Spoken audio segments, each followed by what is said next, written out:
가난이 내게 가르쳐준 것들. 가족과 어린 시절 이야기를 부탁드립니다. 제 이야기는 지중해에 위치한 섬 시칠리아에서 시작됩니다. 팔레르모 근처 캄마라타와 카타니아 근처 아기라가 바로 그곳이죠. 아기라는 외가 쪽이고 캄마라타는 친가 쪽입니다. 제 이름은 친할아버지의 성인 필리포 짐바루도를 따른 것입니다. 외할아버지는 구두장이었고 친할아버지는 이발사였죠. 양가 모두 가난해서 제대로 된 교육을 받지 못했어요. 그런데 20세기 초 시칠리아에 이민붐이 불어 양가 모두 미국으로 건너오게 되었죠.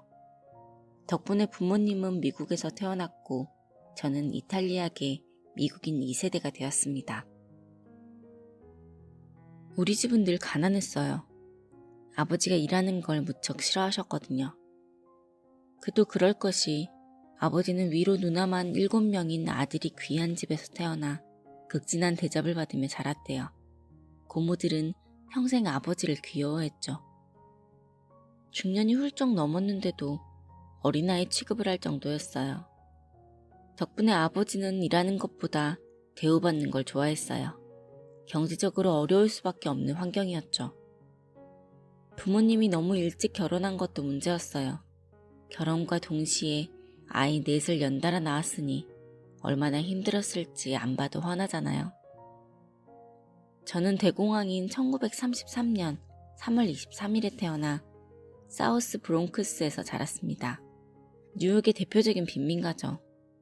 어린 시절에는 그곳이 우범지역인지도 몰랐어요. 우리에겐 그저 좋기만 한 동네였으니까요. 물론 형편은 매우 어려웠죠. 아버지의 길어진 실직으로 말미암아 나라에서 나오는 보조금으로 생활해야 했거든요. 음식은 푸드뱅크에서, 의복은 자선옷 가게에서 해결했습니다. 모든 것이 공짜로 주어졌죠. 어린 나이지만 많이 창피했어요. 가난한데 열심히 살지도 않았으니 부끄러울 수밖에요. 자선옷 가게에서 있었던 이야기를 하나 해줄까요? 그곳에서 옷더미를 뒤지고 있던 어느 날이었습니다. 다 똑같아 보이지만 그래도 좀 더 좋은 옷을 고르려고 애를 쓰고 있었죠. 그런데 한 남자가 다가와서 이렇게 소리쳤습니다. 거지 주제에 고르긴 뭘 그렇게 골라? 아무거나 집어서 빨리 사라지지 못해? 난 거지가 아니에요. 이건 아저씨 직업이잖아요. 이렇게 무례하게 골라고 돈 받는 거 아니잖아요. 뭐 대충 이렇게 말했던 것 같아요.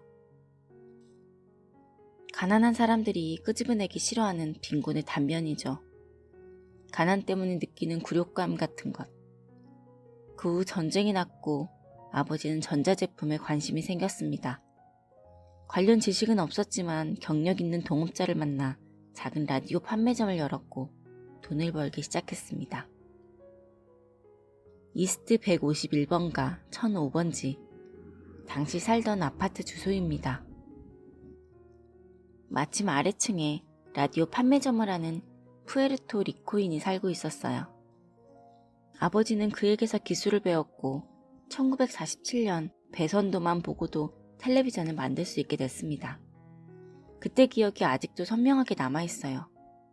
바로 전해인 1946년 텔레비전이 발명됐거든요.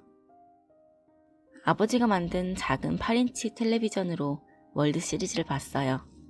야구장에 가서 경기를 보려면 아이들은 50센트를 내야 했는데 집에서 공짜로 월드 시리즈를 볼 수 있다니. 아버지 이거 노다지예요. 잘하면 떼돈을 벌 수도 있겠어요. 이제 텔레비전은 만들 줄 알잖아요. 우리가 도와줄 테니 한 대 더 만들어요. 다들 텔레비전을 사고 싶어 난리예요. 흥분한 가족들과 달리 아버지는 심드렁했어요. 싫다. 그냥 도전 삼아 해본 거야. 미안하지만 관심 없다. 아버지는 일하는 걸 아주 싫어하셨어요. 안타까운 일이었습니다. 결국 가난에서 벗어날 수 있는 방법은 공부밖에 없다는 것을 깨달았어요.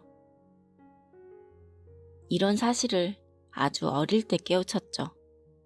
저는 학교를 무척이나 좋아했습니다. 그곳은 늘 질서정연하고 깨끗하게 정리정돈이 되어 있었죠. 혼란스러운 것도 없었고 무엇보다 가난을 잊을 수 있는 공간이었습니다. 당시 선생님들은 정말로 존경스러운 존재였어요. 진정한 영웅이었죠. 우범지역까지 찾아와 우리에게 공부를 가르쳐줬으니까요. 테이블 세팅하는 법, 개인 위생의 중요성 같은 기본적이지만 아주 중요한 생활교육도 이끌어주셨죠. 교육이 얼마나 중요하고 특별한 것인지 깨달았고 선생님들께 매우 감사했죠. 1948년 브롱크스에 위치한 제인 먼로 고등학교에서 학기를 끝내고 노스 할리우드 고등학교로 전학을 갔습니다. 온 가족이 캘리포니아주에 있는 노스 할리우드로 이사를 했거든요. 아버지의 형제자매가 모두 그곳에 살고 있었죠. 우리 가족은 아주 작은 DC-3 비행기를 타고 이사를 갔습니다. 라과디아 공항에서 버뱅크까지 24시간이 걸렸어요.